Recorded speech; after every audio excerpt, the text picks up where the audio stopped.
જય શ્રી કૃષ્ણ મિત્રો। દેખો જઈ વખતે મેં જે વિડીયો બનાવ્યો હતો એ હિન્દીમાં બનાવ્યો હતો। આપણા ગુજરાતી લોકોને પતા નહીં હિન્દી આવડવું જરૂરી નથી હોતું, એટલે આજનો વિડીયો ગુજરાતીમાં। જો પહેલાં લેન્થ લઈ લેવાની, પછી 2 ઇંચ એનું ગળું ખુલ્લું રહે છે, પછી 3.5 ઇંચનું શોલ્ડર આવે છે।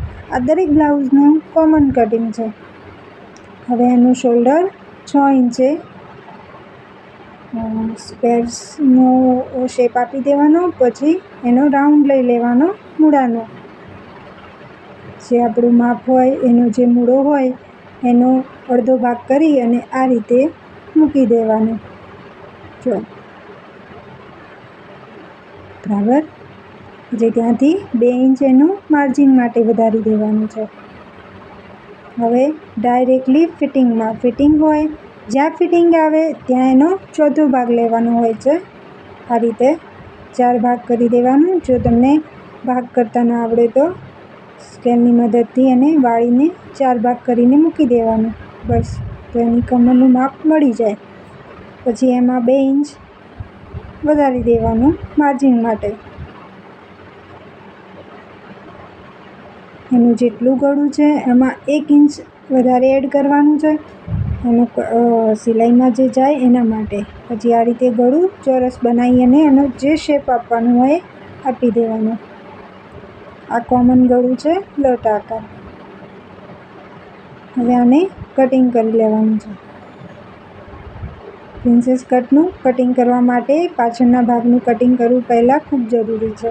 એનું ગળું કટ કરવાનું નથી, એ લાસ્ટમાં કરવાનું। આ રીતે શેપમાં એનું કમ્પ્લીટ કટિંગ લઈ લેવાનું।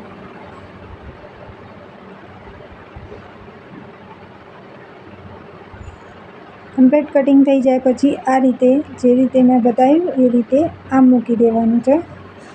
હવે આને પહેલાં ગળાની સાઈડ લાઈન કરી દેવાનું, એને કટિંગ નહીં કરવાનું।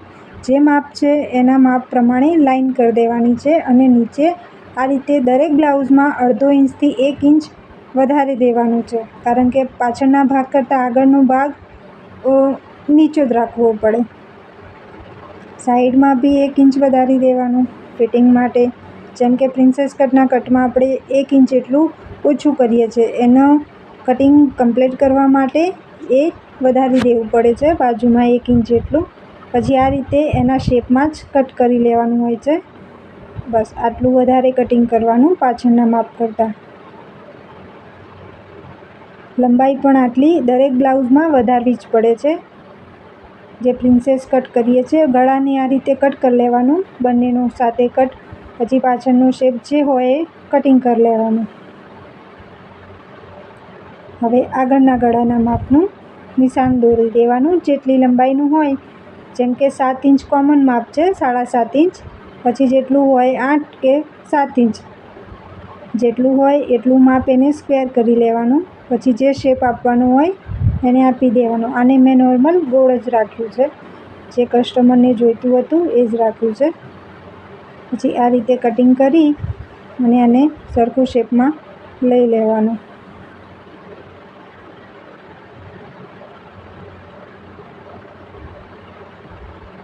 કટિંગ કમ્પ્લીટ હશે તો સીવવામાં કોઈ જ પ્રોબ્લેમ નહીં થાય, એના માટે કટિંગ કમ્પ્લીટ કરવું જરૂરી છે। પછી ખણાને ખભા ઉતરવાની પ્રોબ્લેમ રહે છે, એના માટે આ રીતે માપ કરતાં 1 માઇનોર ઓછું કરી દેવાનું નીચેના શેપમાં અને ઉપરના શેપમાં બંને જગ્યાએ, અને વચમાં સહેજ રાઉન્ડ આપી દેવાનું। આનાથી તમારા શોલ્ડર ઉતરવાની પ્રોબ્લેમ બિલકુલ નહીં થાય, બરાબર। હવે આપણે પ્રિન્સેસ કટનું કટિંગ લઈ લઈએ, જેના માટે નીચેનું માપ 4.5 ઇંચ હોય છે, 4.5, વચ્ચેના માપે જ્યાં ટક્સ આવે ત્યાં 3.5 ઇંચ અને ઉપરના માપેથી 6 ઇંચ લેવાનું હોય છે। હવે શેપ આપી દેવાનો છે આ રીતે કમ્પ્લીટ। હવે આને કટ કરી અને પ્રિન્સેસ કટનો જે કપ પડવો જોઈએ એની માટે આ રીતે 1 ઇંચ જેટલું ઓછું કરી દેવાનું હોય છે। આ રીતે શેપ લેવાનો હોય છે, જેમ કે વળાંકમાં। આનાથી પ્રિન્સેસ કટનો જે શેપ છે એ કમ્પ્લીટ પડે છે। પછી આ રીતે નાની નાની બાબતો ધ્યાન રાખવી પડે છે કે આ કટિંગ પછી જે આ ખૂણાનું કટિંગ છે એ બી ધ્યાનથી કટ કરી લેવું પડે, જેનાથી એ બગલના ભાગે ફૂગી નથી પડતી.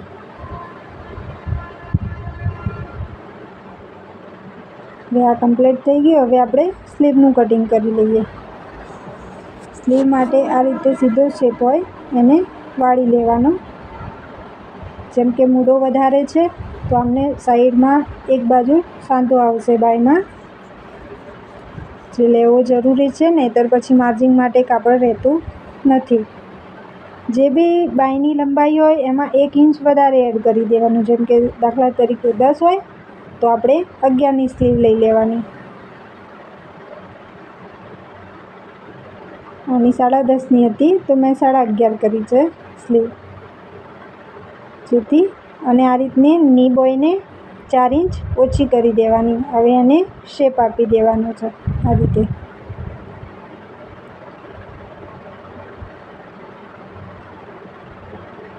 હવે એનું ફિટિંગ હોય છે એને એ રીતે 2 રીતે વાળી અને મૂકી દેવાનું. પછી આ રીતે શેપ લઈ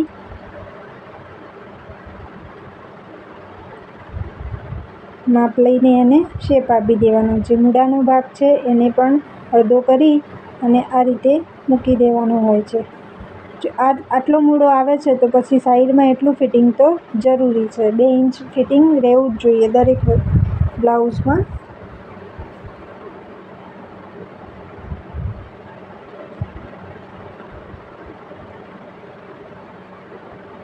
આ આપણું ફિટિંગ છે.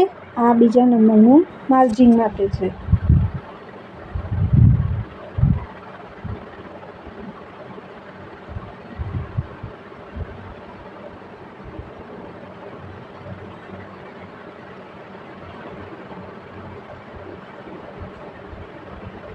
કટિંગ કરી અને જેટલો સાંધો નીકળે છે એટલો કરી દેવાનો. 4 બાજુ સાંધો નહીં રાખવાનો. એક બાજુથી વાળો એટલે એક જ સાઈડ સાંધો આવે, 4 બાજુ આવે નહીં.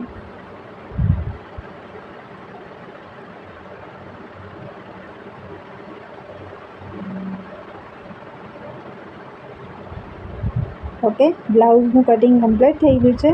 તો પછી આપણે હવે એના બ્લાઉઝ પીસનું કટિંગ કરી લઈએ. અસ્તરનું થઈ ગયું છે. આ સ્લીવ છે, જેને ડિઝાઇન ટુ ડિઝાઇન મિલાવી અને કટિંગ કરવું પડે છે, જેથી એક બાજુ વધારે કોરું કાપડ રહે છે અને એક ડિઝાઇન ઊંચી નીચી ના થાય એના માટે કમ્પ્લીટ લેવું પડે છે.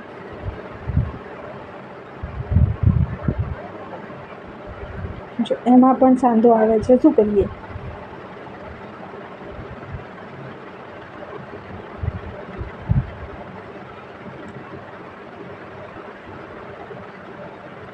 હવે આ છે ફ્રન્ટ સાઈડનું, બટ એ લોકોને જે કસ્ટમર છે એને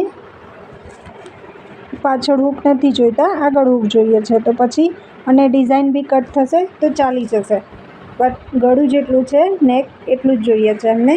તો પછી આપણને શું વાંધો છે? મેં પણ શેપની ચિંતા કર્યા વગર જે એનું માપ છે એનું જ કટિંગ લઈ લીધું છે.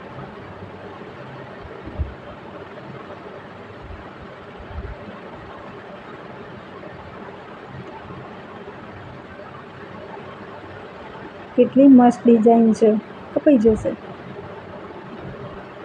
બટ એમને જોતી નથી તો આપણે શું કરીએ? ઠીક છે ભાઈ, માપ પ્રમાણે સીવી દઈએ.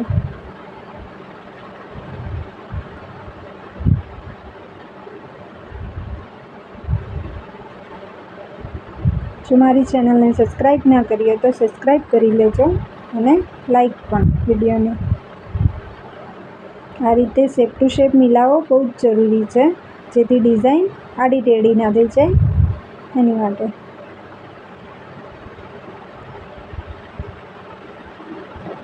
આમાં બી ડિઝાઇનનો કોઈ જ શેપ સેટિંગ થતું નથી, પછી મેં બી એ જ રીતે કટિંગ લઈ લીધું છે.